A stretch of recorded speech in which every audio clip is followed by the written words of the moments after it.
The Culture Secretary, Nadine Dorries, says this groundbreaking bill will make the UK the safest place to surf the web. Do you agree with her?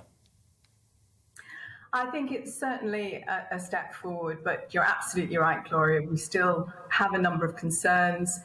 We're worried that the focus is too much on content and not around the systems that need to be put in place by the tech platforms. But from my point of view as well, we don't have, certainly the bill has just one clause in it around disinformation. So whereas there's progress around individual harms, and certainly in terms of tightening up regulation around what is illegal offline should also be illegal online. There isn't enough around the societal harms. So the disinformation, for example, that is being used by the Kremlin, by Putin, in terms of their propaganda war within Russia, in terms of their war against Ukraine. We had really extensive evidence from Facebook whistleblowers to show, for example, how Facebook was used to organize the US Capitol insurrection and how they do that. And Facebook had that intelligence and didn't do anything. We all know what happened there. So there are real issues still within the bill. OK, so disinformation is a concern of yours. If we look at the things that the bill is designed to crack down on, and we're talking about children largely, but self-harm, eating disorders, bullying. The argument has been that the social media companies use algorithms that bombard children with harmful content like this, whether it's about suicide, dangerous diets, which promote anorexia. The government wants to stop those things happening. They say that's the purpose, the main purpose of this proposed law. Will they succeed? Will those algorithms be stopped? So there are some, the bill is quite good on that. So it requires that the social media companies develop risk assessments, which are then have to be presented to Ofcom as the regulator, and their adequacy needs to be reviewed in that context. However, we also need to recognise that the digital world is changing all the time, and there wasn't enough around future-proofing. So how can we make sure that the regulator and research is one step ahead? What we don't know enough about, Gloria, is, for example, how the use of social media, even not necessarily being subjected to harmful information, but just by using it, how that affects the plasticity of our brains. And I think that is something that we need to do. So future-proofing, further research in terms of the content, and the harms there, obviously, but also in terms of making sure that the regulator is one step ahead of these companies. Will it deal with children having access to pornography online?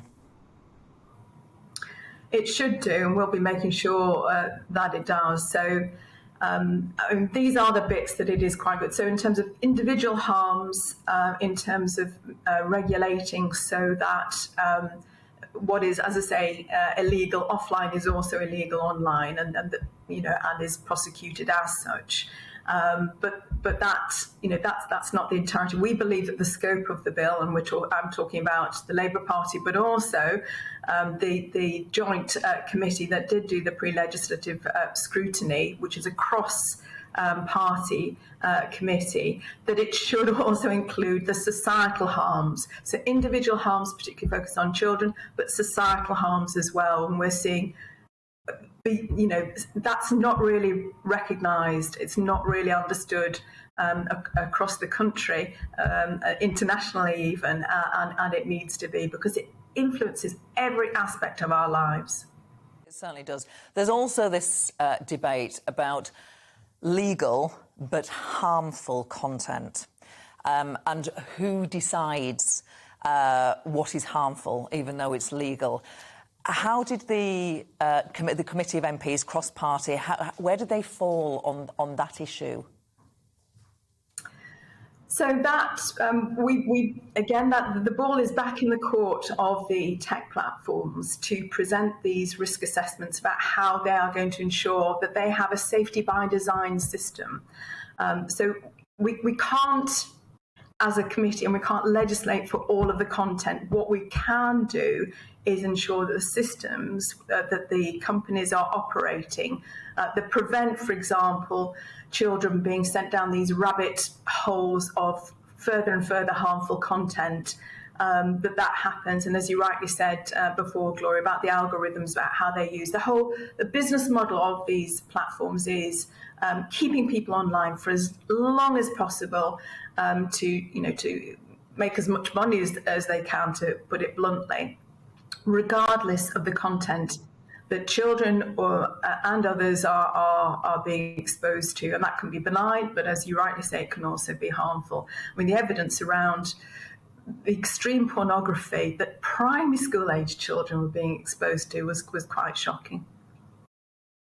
And finally, we've just got a little bit of time left. I've pre-recorded an interview with the former Culture Secretary, John Whittingdale MP. We're going to be playing that a little later in the show.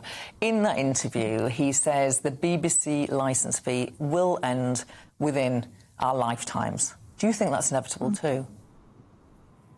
I hope not. And I also feel strongly about Channel 4. We need our independent, particularly on independent news stations. Excuse me, sorry, Gloria. Our independent news channels and broadcasters to be there to provide the public service broadcasting that we have relied on for so long.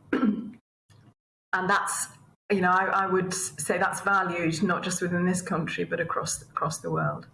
And I know you've got a cough, but you forgive me for asking what the big issue, the big parliamentary issue of the day is. Partygate. Again, in the House of Commons, there's a police inquiry, there's Sue Gray. I mean, how many inquiries do we need into this? I can't stress how important this is, Gloria. This is about our democracy. It's about the public having trust in our institutions and those that lead those institutions. We know that politics and politicians are, in terms of the confidence that the public has in us, it's at an all-time low. We have to recognise and uphold a rules-based system. So the fact that the Prime Minister has been found to have broken the law, in this particular case, I think we can point to other instances where he has also broken the law. It is incredibly important, and he needs to be held to account. Nobody is above the law. Everybody needs to be held to account around that. And the added importance, as I say, is in terms of our democracy and the trust that the public has and has put in us as politicians. Debbie Abrahams, I just have to ask you, because you said there are other instances where the Prime Minister has broken the law. I'm not aware of any. It may have been a slip of the tongue. No, well, all right, I'll put it this way. Over a year ago, I asked a question about the unlawful activity of the government, of which the Prime Minister is the lead, in terms of the publishing of PPE contracts. I was a co-complainant in a legal action against the government, and the Prime Minister at the time said that they had not broken the law. It was found in the High Court the following week that he had broken the law. That was the second time, and he failed to correct the record. Debbie Abrahams, thank you for explaining that to us. Thank you for your time too. Good to see you today. Pleasure. Welcome to the GB News YouTube channel. You can watch us live 24 hours a day, catch up on your favourite shows and join in the conversation in the comments below. Don't forget to subscribe and you'll never miss any of our exclusive content.